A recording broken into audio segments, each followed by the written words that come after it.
High guys, welcome back to the channel. ಮೊದಲನೇದಾಗಿ ನಮ್ಮ wins ಮಿಕ್ಮೆನ್ ಅವರ ಬಗ್ಗೆ ಮಾತಾಡೋದಾದ್ರೆ ಲಿಟ್ರಲಿ ನಿನ್ನೆ ಎಲ್ಲ ಸಿಕ್ಕಾಪಟ್ಟೆ ಅಪ್ಡೇಟ್ಗಳು ಇಂಟರ್ನೆಟ್ ಅಲ್ಲಿ ಬರ್ತಾ ಇತ್ತು. ಒಂದು ಅಪ್ಡೇಟ್ ಬಂದಿದ್ದೇನಪ್ಪ ಅಂದ್ರೆ TKO ಗ್ರೂಪ್ ಅವರು WWE ಮತ್ತೊಮ್ಮೆ ಮಾರಾಟ ಮಾಡ್ತಾ ಇದ್ದಾರೆ ಅಂತ. ಅದಾದ್ಮೇಲೆ ಅಪ್ಡೇಟ್ ಬರೋದಕ್ಕೆ ಶುರು ಆಯ್ತು. ಇಲ್ಲ, ಅದು ಯಾವ ರೀತಿಯ ಪ್ಲಾನ್ TKO ಅವರು ಮಾಡ್ಕೊಂಡಿಲ್ಲ, ಇದೆಲ್ಲದೂ ಕೂಡ ಫಾಲ್ಸ್ ಅಪ್ಡೇಟ್ ಅಂತ. ಅಂಡ್ ಅದಾದ್ಮೇಲೆ ಮತ್ತೆ ಅಪ್ಡೇಟ್ ಬರೋದಕ್ಕೆ ಶುರು ಆಗುತ್ತೆ. TKO ಗ್ರೂಪ್ ಅವರು ನಿಜವಾಗ್ಲೂ ಕೂಡ WWE ಮಾರಾಟ ಮಾಡ್ತಾ ಇದ್ದಾರೆ, ಬಟ್ ಅವರು ವಿನ್ಸ್ ಮಿಕ್ಮೆನ್ ಅವರೇ ಖರೀದಿ ಮಾಡ್ಲಿ ಅಂತ ಕಾಯ್ತಾ ಇದ್ದಾರೆ ಅಂತ. ಅಂಡ್ ಈಗ ಮತ್ತೊಮ್ಮೆ ಅಪ್ಡೇಟ್ ಬಂದಿದೆ, ಇಲ್ಲ TKO ಅವರು ಯಾವುದೇ ಕಾರಣಕ್ಕೂ ಕೂಡ WWE ಕಂಪನಿನ ಮಾರಾಟ ಮಾಡ್ತಾ ಇಲ್ಲ ಅಂತ. ನಿಜವಾಗ್ಲೂ ಏನಾಗ್ತಾ ಇದೆ ಅಂತ ನನಗಂತೂ ಅರ್ಥ ಆಗ್ತಾ ಇಲ್ಲ. ಅವರು ಮಾರ್ತಾ ಇದಾರೋ ಬಿಡ್ತಾ ಇದಾರೋ ನನಗಂತೂ ಚೂರು ಗೊತ್ತಾಗ್ತಾ ಇಲ್ಲ. ಐ ಥಿಂಕ್ ಈಗ WWE ಕಂಪನಿಯಿಂದ ಅವರಿಗೆ ಪ್ರಾಫಿಟ್ ಸಿಗ್ತಾ ಇದೆ, ಅದಕ್ಕೋಸ್ಕರ ಮಾರೋದಿಲ್ಲ ಅನ್ಕೋತೀನಿ. ಅನ್ಲೆಸ್ ನಮ್ಮ ವಿನ್ಸ್ ಮಿಕ್ಮೆನ್ ಹಾಗೆ ಎಂಡೋವರ್ ಕಂಪನಿ ಅವರ ನಡುವೆ ಒಂದು ಕಾಂಟ್ರಾಕ್ಟ್ ಸೈನ್ ಆಗಿದ್ರೆ, ಅಂದ್ರೆ ನಮ್ಮ ವಿನ್ಸ್ ಮಿಕ್ಮೆನ್ ಹಾಗೆ ಎಂಡೋವರ್ ಕಂಪನಿ ಅವರು ಕಾಂಟ್ರಾಕ್ಟ್ ನ ಸೈನ್ ಮಾಡ್ಕೊಂಡಿರಬಹುದು.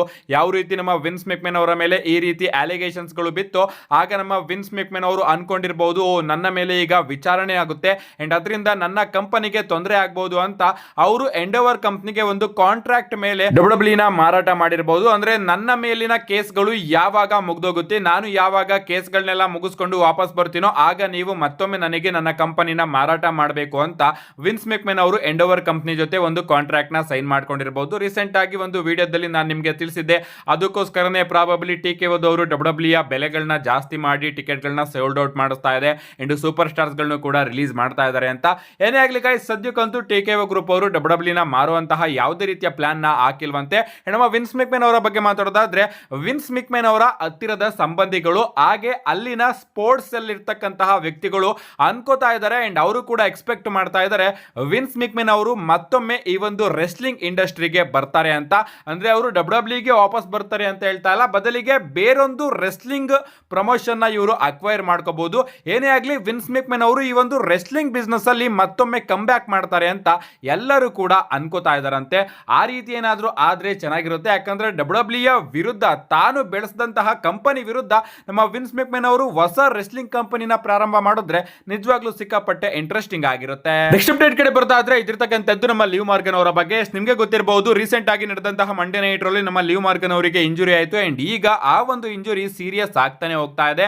ಅಂಡ್ ಒಂದು ಅಪ್ಡೇಟ್ ವಿಡಿಯೋದಲ್ಲಿ ನಾನು ನಿಮಗೆ ತಿಳಿಸಿದ್ದೆ, ಲಿವ್ ಮಾರ್ಗನ್ ಅವರು ಕನಿಷ್ಠ ಪಕ್ಷ ನಮಗೆ 3 ರಿಂದ 4 ತಿಂಗಳ ಕಾಲ WWE ಕಂಪನಿಯಿಂದ ಹೊರಗಡೆ ಉಳಿಬಹುದು ಅಂತ. ಅಂಡ್ ಈಗ ಆ ಒಂದು ಇಂಜುರಿ ಇನ್ನೂ ಕೂಡ ಸೀರಿಯಸ್ ಆಗಿದೆಯಂತೆ ಅಂಡ್ ಅದಕ್ಕೋಸ್ಕರ ನಮ್ಮ ಲಿವ್ ಮಾರ್ಗನ್ ಅವರು ಸರ್ಜರಿ ಕೂಡ ಮಾಡಿಸ್ಕೋಬೇಕಂತೆ. ಸರ್ಜರಿ ಏನಾದ್ರೂ ಆದ್ರೆ ಗಾಯ್ಸ್ ಕನಿಷ್ಠ ಪಕ್ಷ 5 ರಿಂದ 6 ತಿಂಗಳು ನಮ್ಮ ಲಿವ್ ಮಾರ್ಗನ್ ಅವರು ನಮಗೆ WWE ಅಲ್ಲಿ ನೋಡೋದಕ್ಕೆ ಸಿಗೋದಿಲ್ಲ. ನಿಜವಾಗ್ಲೂ ತುಂಬಾನೇ ಕೆಟ್ಟ ವಿಚಾರ ಅಂತಾನೆ ಹೇಳ್ಬಹುದು. ಏನೇ ಆಗಲಿ ಸ್ಪೀಡ್ ಆಗಿ ರಿಕವರಿ ಆಗಲಿ ಅಂತ ಕೇಳ್ಕೋಬೇಕು ಅಷ್ಟೇ, ನಾವೇನು ಮಾಡೋದಕ್ಕೆ ಆಗೋದಿಲ್ಲ. ಅಷ್ಟೇ ಅಲ್ಲ, ನಮ್ಮ ಕೈರಿ ಸೇನ್ ಅವರ ಕಡೆಯಿಂದನೂ ಕೂಡ ರಿಯಾಕ್ಷನ್ ಹೊರಗಡೆ ಬಂದಿದೆ. ಅವರು ಒಂದು ಟ್ವೀಟ್ ನ ಮಾಡ್ತಾರೆ, one of the most painful thing for me when a match is decided not by wrestling but because of an injury. I always step into the ring with deep respect for my opponent and I train hard every day to give the audience something they can truly enjoy. Even if it was never initial, knowing that someone was hurt in a match with me is something I carry deeply. It's broke my heart. I hope with all my heart for a full and speedy recovery. I will continue to give my all, hoping to bring excitement, not pain, to the ring ಅಂತ ನಮ್ಮ ಕೈರಿ ಸೇನ್ ಅವರು ಒಂದು tweet ನ ಮಾಡಿದ್ದಾರೆ. ಅಂದ್ರೆ ಇವರು ಹೇಳ್ತಾರೆ, ನನಗೆ ತುಂಬಾನೇ ದುಃಖಕರ ಆದ ವಿಚಾರ ಏನಪ್ಪಾ ಅಂದ್ರೆ, ನೀವು ಒಂದು ರೆಸ್ಲಿಂಗ್ ಮ್ಯಾಚ್ ನ ಗೆದ್ದಿದ್ದೀರಾ, ಬಟ್ ಅದು ರೆಸ್ಲಿಂಗ್ ಮಾಡಿ ಅಲ್ಲ, ಬದಲಿಗೆ ಒಂದು ಇಂಜುರಿ ಕಾರಣದಿಂದ. ಅಂಡ್ ನನ್ನಿಂದ ನನ್ನ ಒಂದು ಮ್ಯಾಚ್ ಅಲ್ಲಿ ಲಿವ್ ಮಾರ್ಗನ್ ಅವರಿಗೆ ಇಂಜುರಿ ಆಗಿದೆ.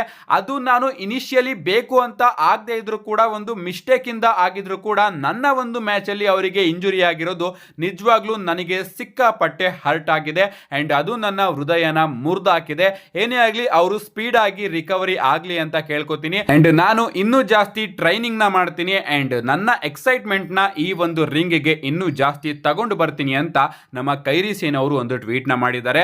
ಅಂಡ್ ಬ್ಯಾಕ್ ಸ್ಟೇಜ್ ಅಲ್ಲೂ ಕೂಡ ಕೈರಿ ಸೇನ್ ಅವರಿಗೆ ಯಾವುದೇ ರೀತಿಯ ಹೀಟ್ ಇಲ್ವಂತೆ. ಅಂದ್ರೆ ಒಬ್ಬ ಸೂಪರ್ ಸ್ಟಾರ್ ಇಂದ ಇನ್ನೊಬ್ಬ ಸೂಪರ್ ಸ್ಟಾರ್ ಇಂಜುರಿ ಆದ ಕೂಡಲೇ ಇಂಜುರಿ ಮಾಡಿದಂತಹ ಸೂಪರ್ ಸ್ಟಾರ್ ಗೆ ಸಿಕ್ಕಾಪಟ್ಟೆ ಹೀಟು ಬ್ಯಾಕ್ ಸ್ಟೇಜ್ ಅಲ್ಲೂ ಕೂಡ ಶುರು ಆಗ್ಬಿಡುತ್ತೆ. ಬಟ್ ಆ ರೀತಿಯ ಹೀಟು ಇಲ್ಲಿ ನಮ್ಮ ಕೈರಿ ಸೇನ್ ಅವರಿಗೆ ಇಲ್ಲ, ಯಾಕಂದ್ರೆ ಆ ಒಂದು ಸ್ಪಾಟು ಬೈ ಮಿಸ್ಟೇಕ್ ಇಂದ ಆಗಿದ್ದು ಅಷ್ಟೇ. ಅದರಿಂದ ನಮ್ಮ ಕೈರಿ ಸೇನ್ ಅವ್ರಿಗೂ ಕೂಡ ಸಿಕ್ಕಾಪಟ್ಟೆ ಬೇಜಾರಾಗಿದೆ ಅಂಡ್ ಅದಕ್ಕೋಸ್ಕರ ಅವರು ಎಲ್ಲರಿಗೂ ಕೂಡ ಸಾರಿನ ತಿಳಿಸಿ ಲಿವ್ ಮಾರ್ಗನ್ ಅವರಿಗೆ ಸ್ಪೀಡ್ ಆಗಿ ರಿಕವರಿ ಆಗ್ಲಿ ಅಂತ ಕೇಳ್ಕೊಂಡಿದ್ದಾರೆ. ಸೊ ಬೇಜಾರಿನ ವಿಚಾರ ಬಿಟ್ಟಾಕಿ ಒಂದು ನೆನಪನ್ನ ನಾನು ನಿಮ್ಮೆಲ್ಲರಿಗೂ ಕೂಡ ನೆನಪು ಮಾಡಬೇಕು ಅಂತ ಬಂದಿದ್ದೀನಿ. ಇವತ್ತಿಗೆ ಸರಿಯಾಗಿ 9 ವರ್ಷದ ಹಿಂದೆ ನಮಗೆ ಒಂದು money in the bank premium live event ನೋಡೋದಕ್ಕೆ ಸಿಕ್ಕಿತ್ತು ಅಂಡ್ ಆ ಒಂದು money in the bank premium live event ಅಲ್ಲಿ ನಿಜವಾಗ್ಲೂ ಒಂದು ಹಿಸ್ಟ್ರಿನೇ ಆಗಿತ್ತು. ಯಾಕಂದ್ರೆ ಆ ಒಂದು ಶೋ ಅಲ್ಲಿ ಶೀಲ್ಡ್ ನ 3 ಮೆಂಬರ್ಸ್ ಗಳು ಕೂಡ ಚಾಂಪಿಯನ್ ಆಗಿದ್ರು. ಅಲ್ಲಿ ನಮಗೆ ರೋಮನ್ ರೈನ್ಸ್ ಹಾಗೆ ಸೆತ್ ರೋಲೆನ್ಸ್ ಅವರ ನಡುವೆ ಡಬ್ಲ್ಯೂ ಚಾಂಪಿಯನ್ಶಿಪ್ ಗೆ ಒಂದು ಸಿಂಗಲ್ಸ್ ಮ್ಯಾಚ್ ನೋಡೋದಕ್ಕೆ ಸಿಗುತ್ತೆ. ಒಂದು ಅದ್ಭುತವಾದ ಮ್ಯಾಚ್ ಅಲ್ಲಿ ಅದ್ಭುತವಾಗಿ ಸೆತ್ ರೋಲೆನ್ಸ್ ಅವರು ರೋಮನ್ ರೈನ್ಸ್ ಅವ್ರನ್ನ ಪಿನ್ ಮಾಡಿ ಮತ್ತೊಮ್ಮೆ ತನ್ನ ಚಾಂಪಿಯನ್ಶಿಪ್ ನ ರಿಟೈನ್ ಮಾಡ್ಕೋತಾನೆ. ಬಟ್ ಅದೇ ಶೋ ಅಲ್ಲಿ ಮನಿ ಇನ್ ದ ಬ್ಯಾಂಕ್ ನ ಗೆದ್ದಿದ್ದಂತಹ ಡೀನ್ ಆಂಬ್ರೋಸ್ ಅವರು ಬಂದು ಸೆತ್ ರೋಲೆನ್ಸ್ ಅವರ ಮೇಲೆ ಕ್ಯಾಶ್ ಇನ್ ಮಾಡಿ ಸೆತ್ ರೋಲೆನ್ಸ್ ಅವ್ರನ್ನ ಸೋಲಿಸಿ ಹೊಸ ಡಬ್ಲ್ಯೂ ಚಾಂಪಿಯನ್ ಆಗ್ತಾರೆ. ಸೊ ಇದ್ರ ಪ್ರಕಾರ ಒಂದೇ ಶೋ ಅಲ್ಲಿ ರೋಮನ್ ರೈನ್ಸ್, ಸೆತ್ ರೋಲೆನ್ಸ್ ಹಾಗೆ dean Ambrose all shield members ಗಳು ಕೂಡ ಡಬ್ಲ್ಯೂ ಚಾಂಪಿಯನ್ ಆಗಿದ್ರು. ನಿಜವಾಗ್ಲೂ ಆ ದಿನಗಳನ್ನ ನೆನೆಸ್ಕೊಂಡ್ರೆ ಇನ್ನೂ ಕೂಡ ಆಶ್ಚರ್ಯ ಅನ್ಸುತ್ತೆ.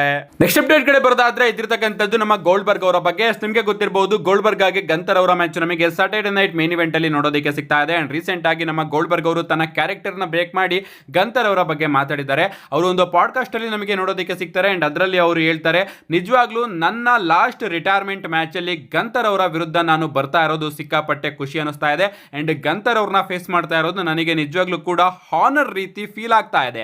ಕೆಲವು ವರ್ಷಗಳ ಹಿಂದೆ ನಾನು ಗಂತರ್ ಅವ್ರನ್ನ ಭೇಟಿ ಮಾಡಿದ್ದೆ ಅಂಡ್ ಆಗ್ಲೇ ನನಗೆ ಅನಿಸಿತ್ತು ಈ ವ್ಯಕ್ತಿ ಡಬ್ಲ್ಯೂ ಕಂಪನಿಯಲ್ಲಿ ಒಂದು ದೊಡ್ಡ ಸ್ಥಾನನ ಆಕ್ರಮಣ ಮಾಡ್ತಾನೆ ಅಂತ. ಅಂಡ್ ಈಗ ಅವನು ಅದಕ್ಕೆ ಎಷ್ಟೆಲ್ಲ ಪ್ರಯತ್ನಗಳನ್ನ ಪಡ್ತಾ ಇದ್ದಾನೆ ಅಂಡ್ ಅವನ್ನ ನೋಡಿ ನನಗೆ ಸಿಕ್ಕಾಪಟ್ಟೆ ಖುಷಿ ಆಗ್ತಾ ಇದೆ.